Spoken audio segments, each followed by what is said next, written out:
जय श्री राम मेरे प्यारे भक्तों। आज के रामायण पाठ में आप सभी का स्वागत है। आइए शुरू करते हैं रामचरितमानस अयोध्या कांड के 30वें दोहे के हिंदी अनुवाद से।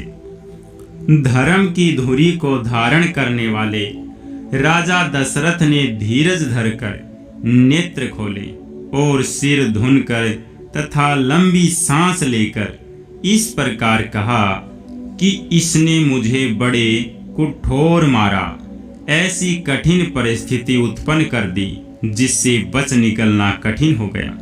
प्रचंड क्रोध से जलती हुई कैकेयी सामने इस प्रकार दिखाई पड़ी, मानो क्रोध रूपी तलवार नंगी मयान से बाहर खड़ी हो।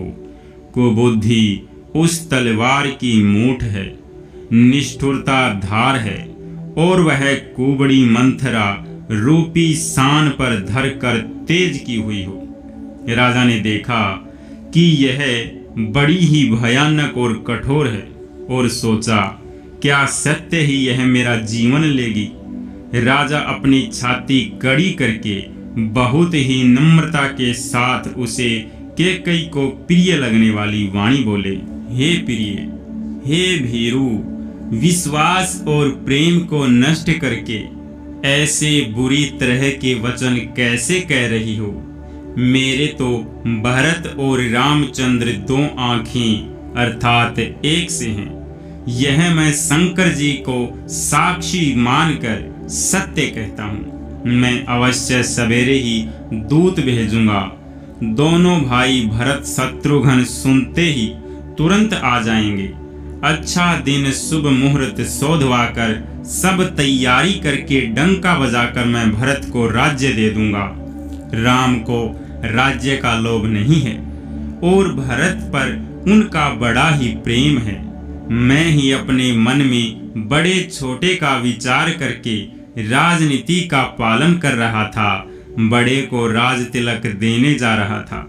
राम की 100 बार सौगंध खाकर मैं स्वभाव से ही कहता हूँ कि राम की माता कौशल्या ने इस विषय में मुझसे कभी कुछ नहीं कहा।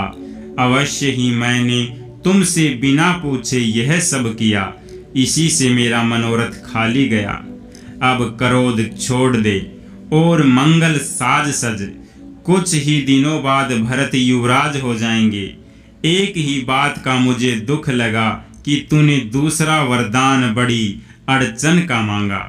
उसकी आँच से अब भी मेरा हृदय जल रहा है। यह दिल लगी में, क्रोध में अथवा सचमुच ही वास्तव में सच्चा है। क्रोध को त्याग कर राम का अपराध तो बता। सब कोई तो कहते हैं कि राम बड़े ही साधु हैं। तू स्वयं भी राम की सराहना करती और उन पर स्नेह किया करती थी।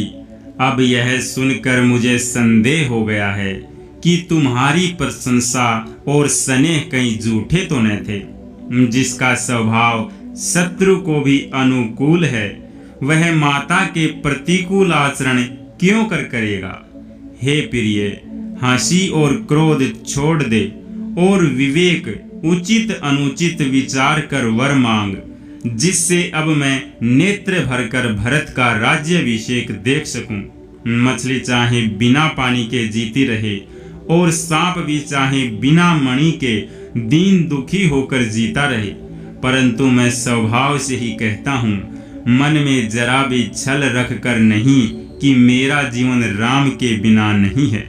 हे चतुर प्रिय, जी में समझ देख, मेरा जीवन श्री राम के दर्शन के अधीन है। राजा के कोमल वचन सुनकर दुर्बुद्धि कैकेयी अत्यंत जल रही है, मानो अग्नि में घी की आहुतियां पड़ रही हैं। कैकेयी कहती है, आप करोड़ों उपाय क्यों न करें, यहाँ आपकी माया चालबाजी नहीं लगेगी।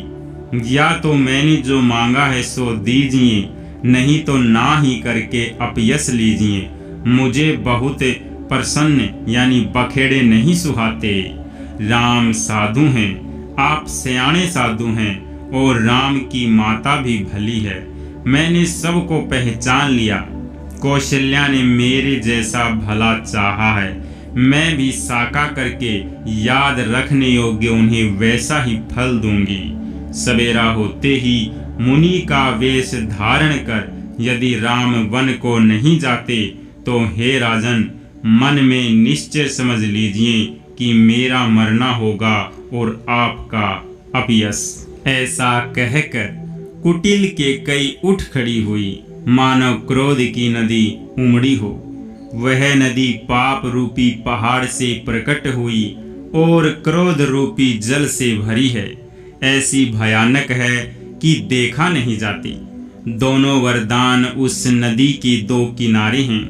केकई का कठिन हठ ही उसकी तीव्र धारा है और कुबड़ी मंथरा के वचनों की प्रेरणा ही भंवर है। वह क्रोध रूपी नदी राजा दशरथ रूपी वृक्ष को जड़ मूल से डहाती हुई विपत्ति रूपी समुद्र की ओर सीधी चली है।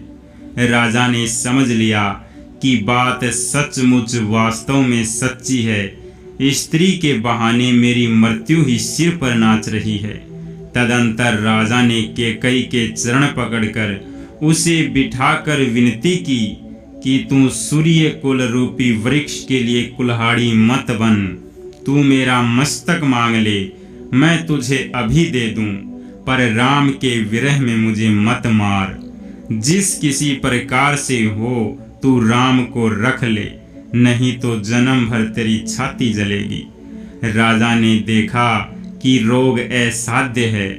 जब से अत्यंत आर्त वाणी से हा राम हा राम हा रघुनाथ कहते हुए सिर पीट कर जमीन पर गिर पड़े। राजा व्याकुल हो गए। उनका सारा शरीर शिथिल पड़ गया, मानो हथिनी ने कल्प वृक्ष को उखाड़ फेंका हो। कंठ सूख गया, मुख से बात नहीं निकलती, मानो पानी के बिना पहिना नामक मछली तड़प रही हो। केकई फिर कड़वे और कठोर वचन बोली, मानो घाव में जहर भर रही हो। कहती है, जो अंत में ऐसा ही करना था तो आपने मांग मांग किस बल पर कहा था। हे राजा, ठहाका मारकर हंसना और गाल फुलाना, क्या ये दोनों एक साथ हो सकते हैं? दानी भी कहाना और कंजूसी भी करना, क्या रजपुती में क्षेम कुशल भी रह सकती है? लड़ाई में बहादुरी भी दिखावे और कहीं चोट भी न लगे। या तो वचन प्रतिज्ञा ही छोड़ दीजिए या धैर्य धारण कीजिए। यो असहाय स्त्री की भांति रोइए पीड़िए नहीं। सत्यवर्ती के लिए तो शरीर, स्त्री, पुत्र, घर, धन और पृथ्वी सब तिनके के बराबर कहे गए हैं। केकई के मर्म भेदी वचन सुनकर राजा ने कहा कि तू जो चाहे कह, तेरा कुछ भी दोष नहीं है। मेरा काल तुझे मानो पिशाच होकर लग गया है, वही तुझसे यह सब कहला रहा है। जय श्री राम। मेरे प्यारे भक्तों, आज के रामायण पाठ को हम यहीं पर विश्राम करते हैं। मिलते हैं शाम के रामायण पाठ में। तब तक के लिए आप सभी को जय जय सिया राम।